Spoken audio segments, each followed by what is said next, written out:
Hi guys, so today I want to talk to you about teen suicide. That's a big issue, and it's number 2 on my list. It's kind of morbid, it's a morbid subject, something that we don't like to talk about, and quite frankly, it's something that I don't like to talk about, I guess, but it's such an important issue because so many young people have issues, depression, that they're afflicted by.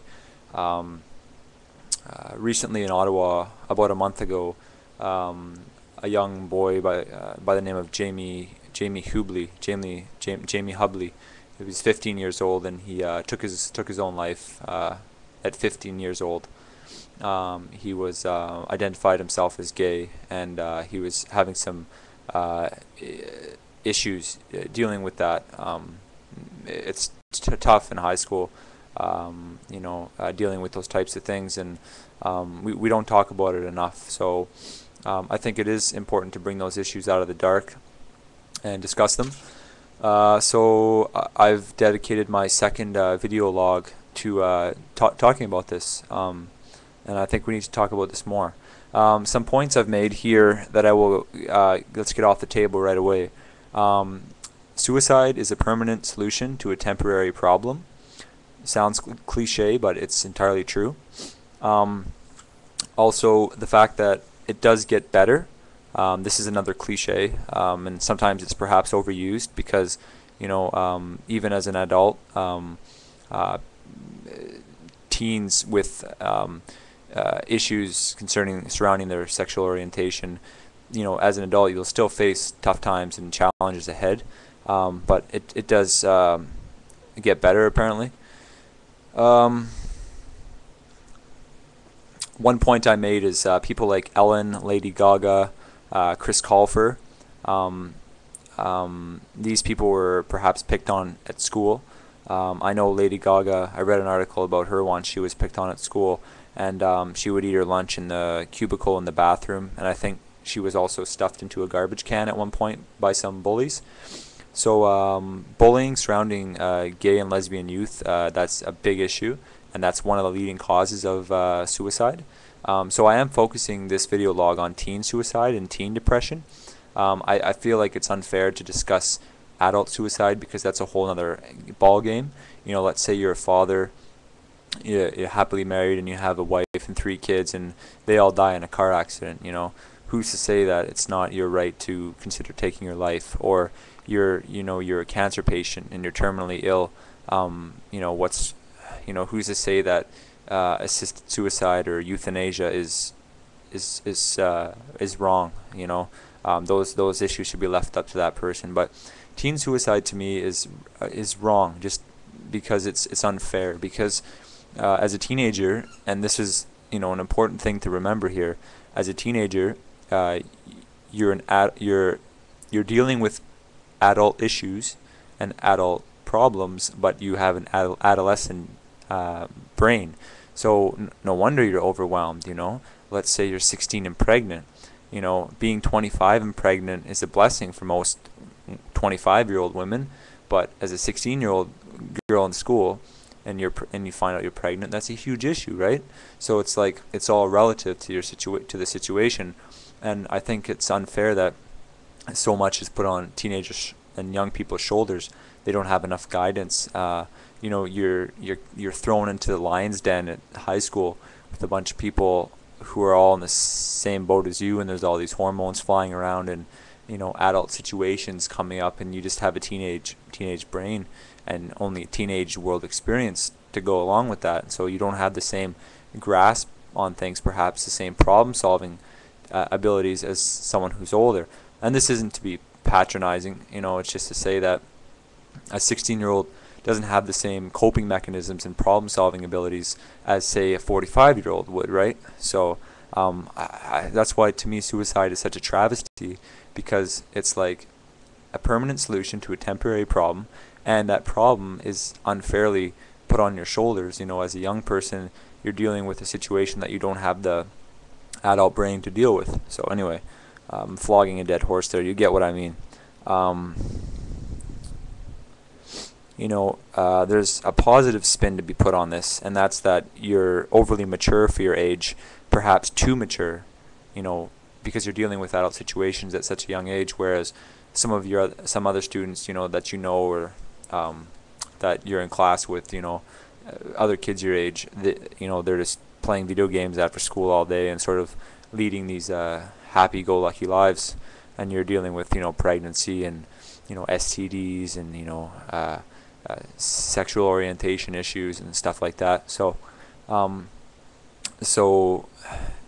in a way you're dealing with mature issues, and if you can get through it and you can get through to adulthood, it's going to pay off in the end. You'll be more mature as a result. You'll be the better adult than the teenagers who just have it quite easy, a lot easier.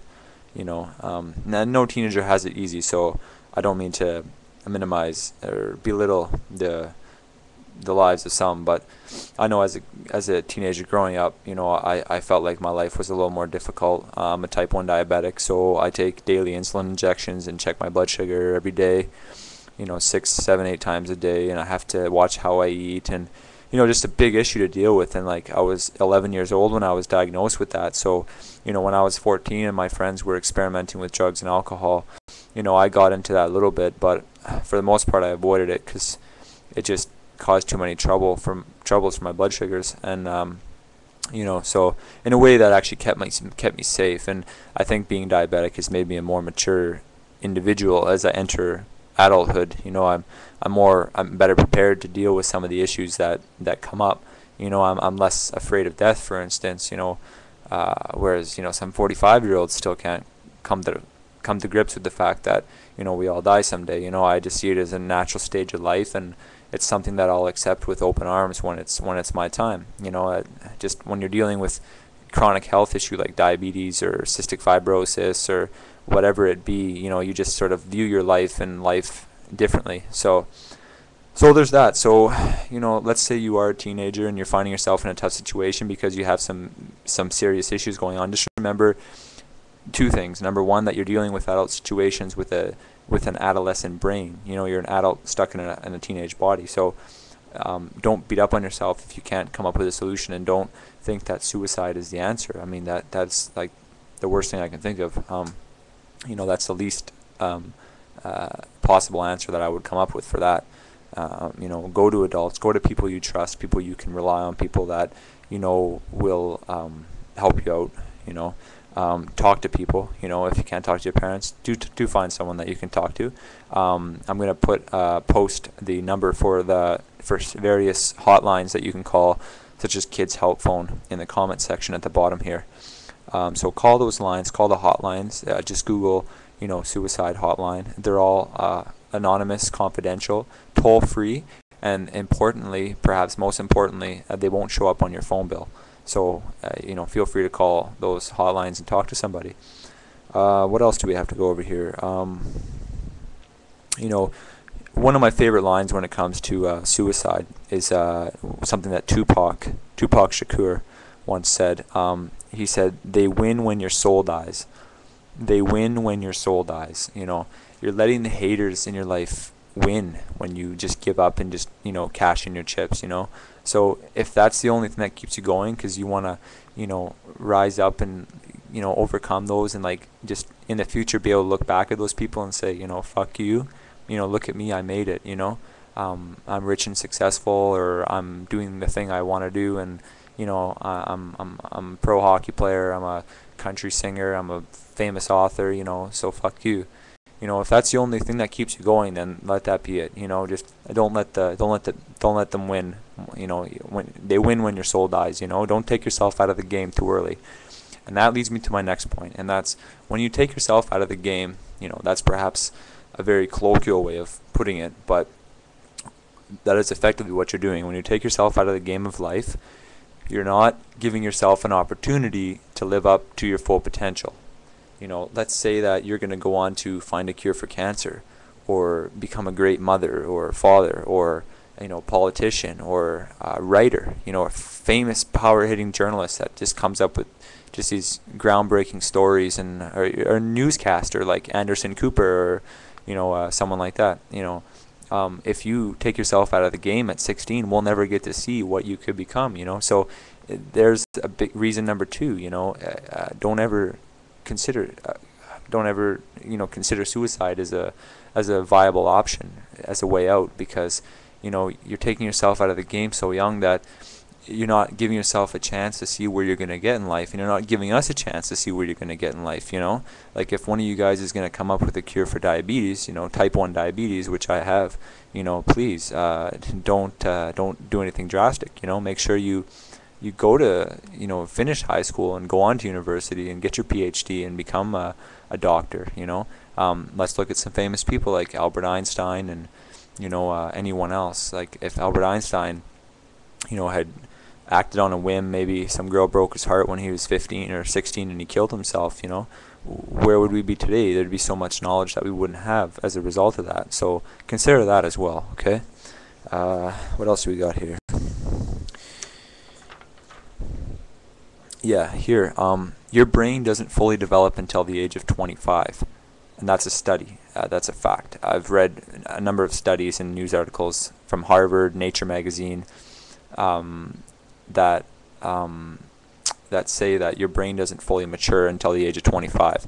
So if you're 14, you have to just kind of stop yourself and tell yourself, okay, my brain isn't fully right here. And this is an important statement. Thoughts are not facts. Thoughts are not facts. So just because you think something's one way, or you're depressed about a situation, you can't seem to get rid of that gray, dark cloud hanging over your head, just remember that that's a thought. That's not a fact. And really, you can't trust your brain at the age of 14, 15, 16, 17, 18.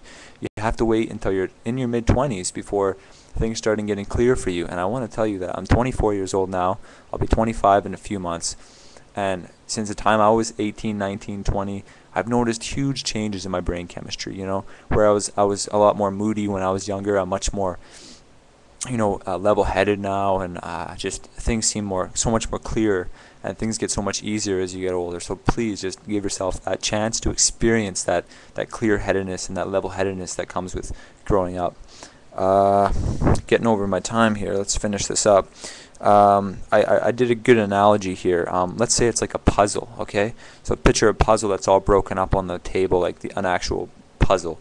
I'm not sure how many of you have actually ever done a puzzle, and it's not really a big thing these days, but I've done a few in my time. And so let's say between the ages of 14 and 20, 14 and 24, your brain is like a bunch of puzzle pieces all jumbled up on the table, and nothing's in order at all. Between the ages of 24 and 30, you start getting a structure to it. You can picture how the outside frame of that puzzle is starting to come together, and there's some, large pieces being put together. It's still not fully put together, but it's starting to really come together.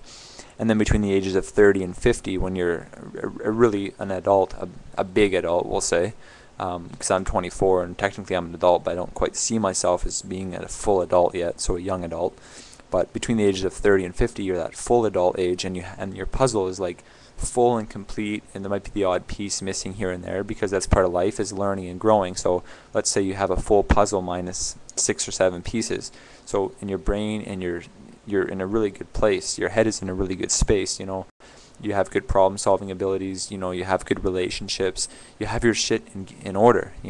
So just give yourself that chance. When you're a 14-year-old, the puzzle that is your brain is all jumbled up into a million pieces, and nothing makes any sense. But don't take yourself out of the game. Just give it time, and things will start to make more sense as you get older. It's the beauty of getting older. It's really a gift. It's a cool thing.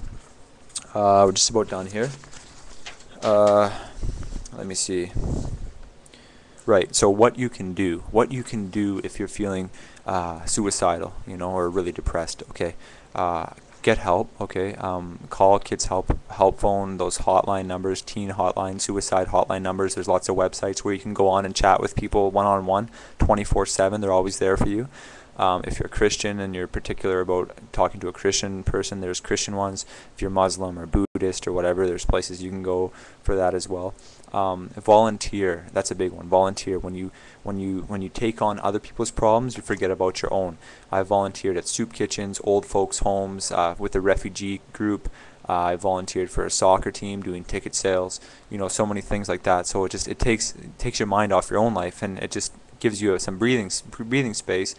And then after you're done volunteering for the day, you can go back and sort of, oh man, my problem just doesn't seem that big at all anymore. It's not really with me right now. Leave school. You know, if you have to leave school, fuck school. You know, school is school. Like, fuck school. Like, is it worth taking your life over to like put up with that fucking bullshit that you get at school? You know, like I dropped out of school for 6 months in grade 10 to start my own dessert catering company with one of my friends. We started a dessert catering company and we sold like baklava and cookies, and we catered a couple dinners, and